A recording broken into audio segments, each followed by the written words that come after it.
오늘 주신 하나님의 말씀은 선지자 엘리야와 바알의 선지자 450명이 갈멜산 꼭대기에서 벌이는 영적 전투, 영적 싸움을 그리고 있는 장면이 열왕기서 18장 전체의 말씀을 통해 기록됩니다. 오늘 본문 44절 말씀을 중심으로 해서 이러한 영적 싸움에서 성도가, 교회가 어떻게 승리하는 삶을 살아갈 수 있겠는지 함께 말씀을 상고하면서 우리 성도들의 삶이 반드시 이기게 하시고 승리하게 하시는 그 하나님의 놀라운 은혜와 축복을 받아 누릴 수 있게 되시기를 주님의 이름으로 축원합니다. 먼저 말씀 기억하실 것도 있습니다. 오늘 본문 44절 이렇게 시작하죠. 일곱 번째 이르러서는, 이 일곱 번째는 뭐냐면요, 갈멜산 산꼭대기 전투 이후 엘리야가 하나님 앞에 기도의 자리로 나가고 사환에게 말합니다. 너 저 바다 끝에 가서 내려가서 저 바다 끝에 혹시 무슨 징조가 있는가 보아라. 그 명령을 내려요. 그리고 몇 번째 가는 거냐면 일곱 번째 간 거예요. 한 번, 두 번, 세 번, 일곱 번째. 그리고 돌아와서 이런 말씀입니다. 우리 사람 믿음의 식구 다 같이 한번 고백합시다. 이 세상은 영적 전투의 현장입니다. 다시 한번 영적 전투의 현장입니다. 할렐루야. 광야 세상, 이번 특별 새벽기도 광야 모든 세대와 함께 걸으라 이렇게 말씀하는데, 광야, 하나님 없는 바벨론 세상은 영적 전투의 현장, 그것을 보여주는 것이 오늘 본문의 말씀인데, 그 가운데 오늘 열왕기상 18장 17절 18절 말씀해 보면, 여러분 사마리아에 이스라엘의 7년 가뭄으로 여러분 7년 동안 비가 오지 않으면 어떻게 되겠어요? 모든 생명이 죽는 겁니다. 사람도 마찬가지죠. 물을 마시자고 살 수 있는 생명이 어디에 있습니까? 혹독한 가뭄으로 그런 고통 가운데 있는데, 이런 고통이 무엇 때문에, 누구 때문에 임하였는가? 그런 가운데 아합, 이스라엘의 왕인 아합은 말합니다. 저 엘리야 때문에, 이렇게 말하고, 엘리야는 아니올시다, 아합 왕과 아합 왕의 아버지의 집 때문입니다. 성경 말씀 이렇게 기록합니다. 17절, 엘리야를 볼 때에 아합이 그에게 이르되 이스라엘을 괴롭게 하는 자여 너냐? 즉 이 흉년, 7년 흉년이 임한 것이 바로 너 엘리야 때문이 아니냐, 이렇게 말한 거예요.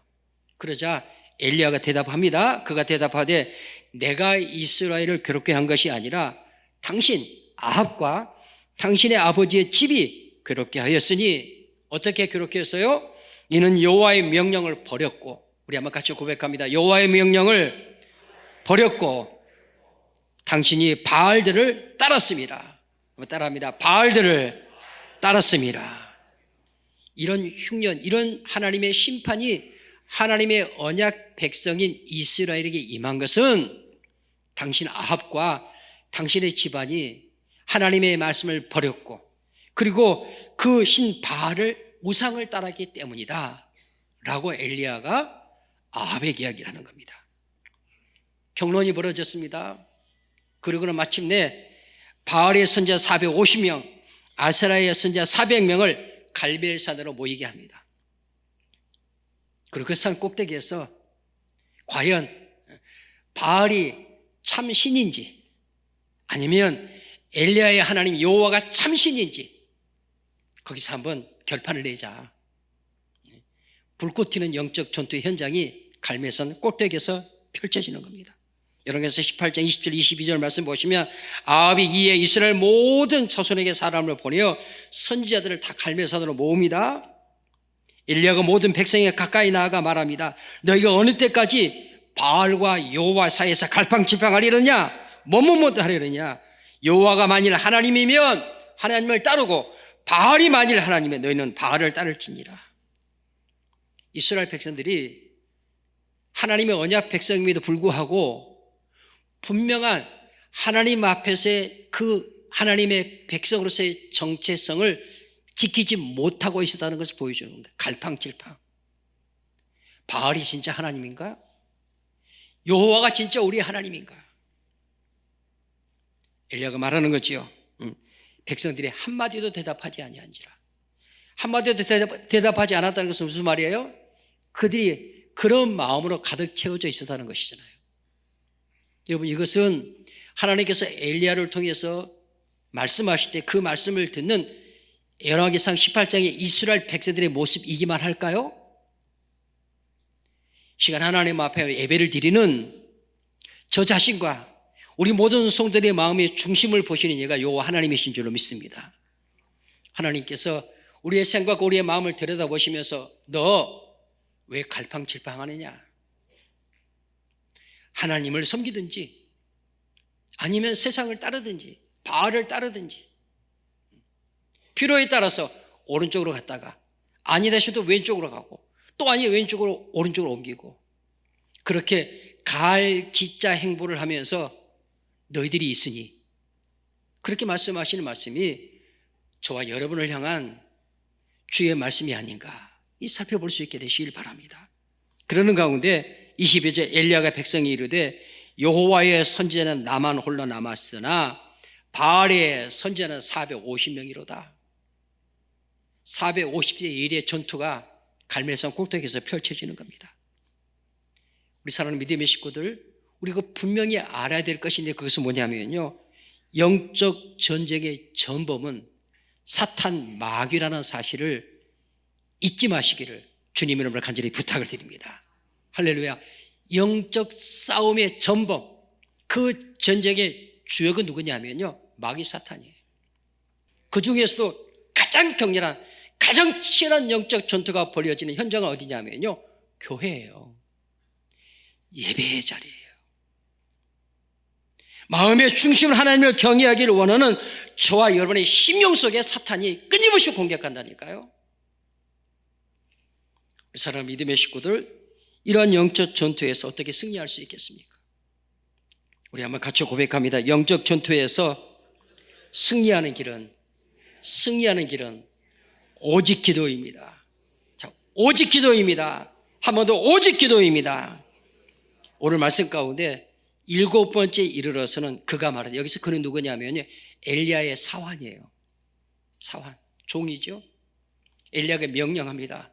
너 저 바다 끝에 혹시 무슨 징조가, 비가 올 만한 징조가 있니 가서 보아라. 아무 징조 없어요. 두 번째도 아무 사인이 없어요. 세 번째도 네 번째도 다섯 번째 여섯 번째 아무 사인이 없어요. 그런데 7번째에 갔다 와서 그 사환이 말하는 거예요. 그 말씀이 그가 말하되 라는 그 말씀이에요. 우리 사랑하는 믿음의 식구들, 바알의 선지자들 말씀을 통해 살피는 것처럼 그들의 바알이 정말로 살아있는 신인지, 정말 살아있는 신이라면 엘리야가 말한 대로 그들의 제물을 준비해 놓고 하늘에서 불이 내려서 그 제물을 불사를 것이라. 성경 말씀 열왕기상 18장 25절 말씀, 엘리야가 바알의 선지자들에게 말합니다. 너희는 많으니 너희가 떼거리로 몰려왔지 않냐. 450명 몰려왔으니 먼저 송아지 한 마리를 택하여 잡고 너희 신의 이름을 부르라. 근데 불은 붙이지 마라. 사람이 붙이는 불 말고 너희의 신이 진짜로 살아있는 신이면 하늘에서 불을 내려서 그 신이 이 제물을 불로 태울 것이다. 그럴 때 그 신이 참신인 것을 인정하겠다, 그 말이에요. 성경 말씀 기록합니다. 26절 그 바알의 선지자 450명이 받은 송아지를 가져다가 잡고 아침부터 저녁까지 바알의 이름을 부릅니다. 바알이여, 바알이여, 바알이여, 바알이여. 그렇게 바알의 선지자 제사장 450명이 한바탕 자기들이 준비한 그 제물을 주변으로 해서 그렇게 뛰어노는 겁니다. 신의 이름을 부르는 거죠. 바알이여, 바알이여, 바알이여. 심지어는 성경 말씀 보면 28절 말씀 보니까 이에 그들이 큰 소리로 부르고 그들의 규례를 따라 피가 흐르기까지, 뭐예요? 자해하는 거예요. 피가 흐르는까지, 기르기까지 칼과 창으로 그들의 몸, 자기들의 몸을 상하게 하더라.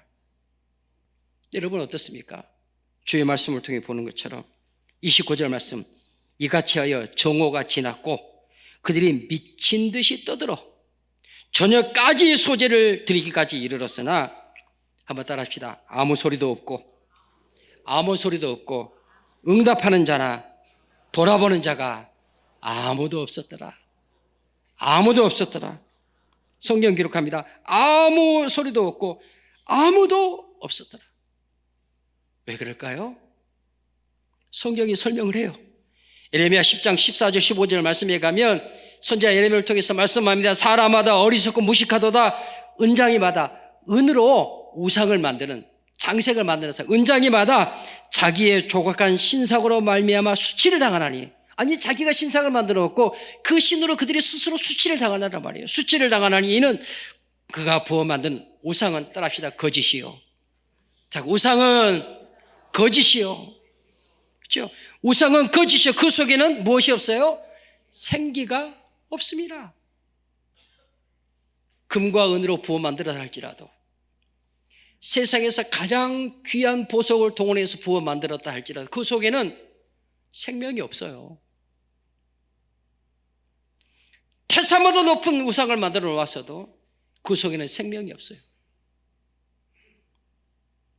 여러분 15절을 기록합니다. 그것들은 헛것이요 망령되이 만든 것인즉 징벌할 때에 멸망할 것이다 말이에요. 바울은 고린도 교회 편지 고린도전서 8장 4절에서 이야기합니다. 그러므로 우상의 제물을 먹는 일에 대하여는 우리가, 우상은 세상에, 또 한번 따라합니다, 아무것도 아니며, 아무것도 아니며, 한 번 더, 아무것도 아니며, 우상은 아무것도 아니요. 그러니 아무 일도 안 일어나요. 천하 없이 불러대어도 아무 대답도 없고 아무 소식도 없는 거예요. 그렇게 한바탕 그들이 잔치를 벌인 다음에 엘리야가 하나님 앞에 나아갑니다. 근데 엘리야의 행동을 보면요, 엘리야의 행동도 역시 정상적으로 안 보여요. 세상의 눈으로 보고 인간의 합리적인 가치와 기준으로 엘리야의 행동도 정상으로 안 보인다니까. 여러분 열왕기상 18장 30절 39절 말씀 쭉 살펴가면 30절에 이렇게 엘리야가 모든 백성을 향하여 이르되 내게로 가까이 오라. 백성이 다 그에게 가까이 가며 그가 무너진 여호와의 제단을 수축해요. 그리고 31절 야곱의 아들들의 지파의 수를 따라 엘리야가 돌 12개를 취하니, 이스라엘 12지파를 상징하는 돌 12를 취해요. 이스라엘 12지파는 이스라엘 백성 언약 공동체를 가리키잖아요. 그렇게 돌을 취하니 이 야곱은 옛적에 여호와의 말씀이 임하여 이르시기를 내 이름을 이스라엘이라 하리라 하신 자더라. 그리고 32절 그가 누구예요? 엘리야가 어떻게 해요? 여호와의 이름을 의지하여, 또 한번 고백합니다. 여호와의 이름을 의지하여, 여호와의 이름을 의지하여. 그가 여호와의 이름을 의지하여 그 돌로 쌓은 그 제단을 돌아가면서 곡식 종자 2세아, 오늘날로 환산하면 약 15리터 정도 되는 거예요. 그렇게 될 수 있는 그 둘만한 도랑을 치고 33절 그 다음에 그 제단 위에 나무를 벌려놓고 그 위에 송아지의 가죽을 떠서 나무 위에 올려놓아요. 그리고 어떻게 하나 보세요. 통 4세다가 물을 채우다가 번제물 위에 붓고 나무 위에 부어요. 그리고 엘리야가 어떻게 해요? 성경 말씀에 보시면 하나님 앞에 나가 갈멜산 꼭대기에서 기도합니다. 말씀에 의지할 때 그 하나님 앞에 18장 42절 말씀에 가면 엘리야가 갈멜산 꼭대기에 올라가서 땅에 꿇어 엎드려요.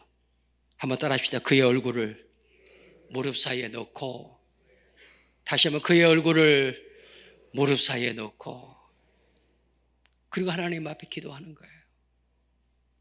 그 얼굴을 무릎 사이에 넣었다는 건 너무 얌전한 표현이에요. 용서하시고 들으십시오. 그 얼굴을 무릎 사이에 쳐놓고 집어넣고 그 눈으로 볼 수 있는 어떤 것도 보지 않겠다는 거예요. 그 귀로 들을 수 있는 어떤 것도 듣지 않겠다는 거예요. 그가 그의 손을 할 수 있는 어떤 것도 하지 않겠다는 거예요. 딱 한 가지 하는 거예요. 그 산꼭대기에 올라가서 자기 무릎에 그 얼굴을 집어넣고, 그리고 거기에서 그가 했던 것은 하나님의 이름을 부르는 거예요. 여호와의 이름을 부르는 거예요. 할렐루야, 할렐루야. 물을 3번이나 부어서 사람이 할 수 있는 모든 가능성을 완전히 제로로 돌려버리고, 이제부터 일어나는 모든 일은 땅의 것으로 되는 것이 아니고 인간의 수단과 방법으로 되는 것이 나 엘리야로 말미암는다는 것이 아니고 너희들 받지 않냐? 물을 가득하게 부어버렸는데 만약에 이 재물과 이 나무가 완전히 불사르게 되어진다면 그것은 위로부터 임하신 하나님, 살아계신 하나님의 능력으로 말미암는다는 사실을 저들로 분명히 보여 알게 하려고 그 일을 먼저 행한 후에 산꼭대기에 올라가서 자기를 부인한 하나님, 나는 아무것도 할 수 없습니다. 내가 무엇을 볼 수 있으며 무엇을 들을 수 있으며 내 손으로 무엇을 할 수 있다는 말입니까? 하나님이 하시옵소서. 여러분 성경 말씀 가운데 보면 그렇게 말씀 기록합니다. 그가 하나님 앞에서 그 사환에게 이야기하죠. 너 7번째 가서 바다 쪽을 바라보아라 이렇게 말하거든요. 그래서 바라보아라 라는 그 말이 그냥 가서 눈에 보이는 물리적으로 표피적으로 보이는 그거 보고 와 그 말이 아니에요. 성경에서 바라보라는 말씀이요 창세기 15장 5절 말씀에 가면 하나님께서 아브라함에게 이렇게 말씀하십니다. 그를 이끌고 밖으로 나아가 이르시되 하늘을 우러러 무뼈를 셀 수 있나 보라. 우러러 보라 라는 그 단어가 엘리야가 사원에게 가서 봐 라고 말하는 단어와 같은 단어예요. 하나님의 약속의 말씀, 하늘의 별과 같이 창대해야 할 거야. 그거 보라는 거예요. 별 보라는 게 아니라 하나님의 약속을 보라는 거예요. 엘리야는 이미 하나님 앞에 그 얼굴을 무릎 사이에 묻고 기도할 때 그 기도는 허공을 치는 기도가 아니라 하나님의 약속의 말씀을 붙잡고 기도하는 거예요. 아무것도 보지 않은 것 같아도, 아무것도 듣지 않는 것 같아도, 아무 일도 하지 않는 것 같아도 가장 강력한 하나님 앞에 기도의 자리로 나가는데, 여러분 열왕기상 18장 1절 말씀에 가면 하나님이 이미 약속하셨어요. 1절 말씀에 많은 날이 지나고 제3년에 여호와의 말씀이 엘리야에게 임하여 이르시되 너는 가서 아합에게 보이라. 그러면서 뭐라 그래요?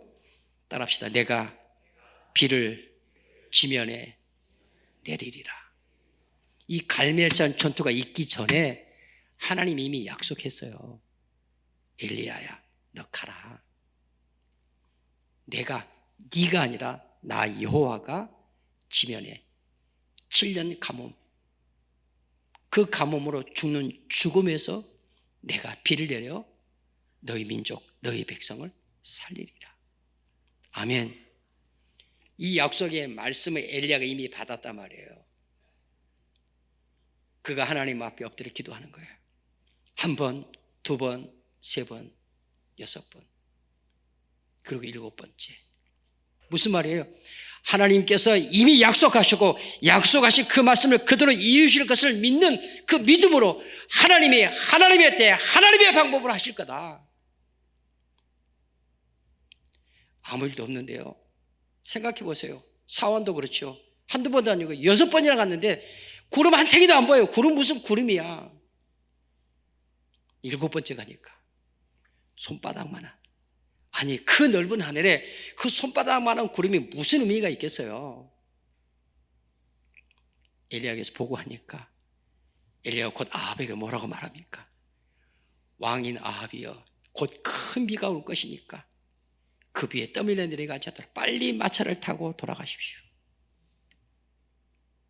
아무것도 아닌 것 같은 아주 손바닥만한 구름, 그것은 그냥 구름이 아니라 엘리야에게는 하나님이 주신 약속의 말씀을 하나님께서 하나님의 방법으로 이루실 것이라는 사인이야. 사인. 약속을 이루실 하나님의 사인. 우리 사랑하는 믿음의 식구들, 영적 전투에서 싸워 이길 수밖에 있는 방법은 오직 기도밖에 없는 것을 믿으시기를 주님으로 다시 한번 간절히 축원합니다. 우리 주님의 십자가는 세상 사람들 눈에 보기에는 참으로 무력하고 참으로 볼품없는 것이었습니다. 하나님을 부정하는 광야와 바벨론 세상에서 영적 전투에서 승리하는 능력은 그러나 주님의 십자가밖에 없는 것을 믿으시면 아멘. 갈멜산의 엘리야의 행동이 심히 어리석은 자의 행동이었던 것처럼 우리 주님의 십자가는 로마의 권력자들에게 비웃음거리고 조롱거리에서 아무 힘도 없는, 종교 권력자들에게도 침뱉음을 당하는, 멸시와 조롱을 당하는 그것이 바로 주님의 십자가였어요. 함께하는 무리들도 네가 진짜로 메시아냐 그러면 너부터 십자가에서 구원해봐. 그렇게 조롱받는 자리가 십자가였어요. 근데 여러분, 그 십자가가 저와 여러분을 죄에서 구원한 하나님의 능력인 것을 믿으시길 바랍니다. 그 십자가가 죄와 사망의 권세를 이기고 영원한 영광의 부활로 나아가게 하는 오직 한 길인 것을 믿으시기를 주님의 이름으로 간절히 축원합니다. 그 은혜를 힘입을 수 있는 자리가 어디예요? 엘리야처럼 우리의 무릎에 우리의 고개를 집어넣고 하나님의 약속의 말씀을 믿는 믿음으로 기도할 때 바로 그 기도의 자리가 승리의 자리가 되는 것을 믿으시기를 주님의 이름으로 간절히 축원합니다. 여러분, 살아있는 마귀 사탄의 세력이라 할지라도 그 사탄에게 결정적인 파멸을 안겨주는, 패배를 알려주는 그 자리는 어딘 줄 아세요? 은과 금이 아니에요. 엘리야의 기도의 자리요, 주님의 십자가 앞에서 기도의 자리인 것을 믿으시면 아멘. 광야의 세상, 바빌론의 세상에서 하나님의 백성들, 하나님의 교회가 반드시 이기는 필승을 부르는 자리가 어디예요? 갈멜산 꼭대기 기도의 자리, 그 얼굴을 무릎 사이에 파묻은 기도의 자리. 94차 정교회 특별사역교도 함께하는 가운데 있어요. 여러분, 사탄에게는 필패를, 하나님의 자녀는 필승을 안겨주는 반드시 이기하는 승리의 자리가 바로 그 기도의 자리인데, 여러분, 수없이 들음에도 불구하고 그 기도의 자리를 찾지 않는 것은 도대체 무엇 때문입니까? 무슨 배짱입니까? 그 승리의 자리, 기도의 자리임이 너무나 자명한데 도대체 무엇이 우리 성도들로 하여금 그 기도의 자리를 찾지 못하도록 회방하고 방해하고 있습니까? 아셔야 됩니다. 기도의 자리를 회방하고 방해하는 사람이 딱 하나예요. 마귀 사탄이에요. 이기는 길도 기도의 자리인 것을 믿으시기를 주의 이름으로 간절히 축원합니다. 주님의 십자가는 우리가 나아가 우리의 무릎에 우리의 얼굴을 파묻고 아무것도 보지 않겠습니다. 끼지 않겠습니다. 세상에 어떤 가능성, 어떤 수단도 다 내려놓겠습니다. 비를 내려주시는 분은, 비를 주시겠다고 약속하신 전능하신 여호와 하나님이십니다. 십자가만이 나를 죄에서 구원하는 능력이요 부활의 능력입니다라는 사실을 믿고 능치 못함이 없는 성령의 능력을 구하는 기도의 자리에 나아갈 때 엘리야의 승리를 우리 성도들의 승리로, 엘리야의 승리를 우리 교회의 승리로 하나님이 부어주실 줄 믿습니다. 그 성령님이 우리와 늘 함께 하십니다. 기도의 자리에 나오십시오. 찾으십시오. 그리하여 우리 하나님 앞에서 하나님께서 하나님의 방법으로 하나님의 때에 이루시는 놀라운 그 은혜의 역사를 받아 누리는 복 있는 주의 자녀들이 되어지시기를 주님의 이름으로 축원합니다. 축원합니다.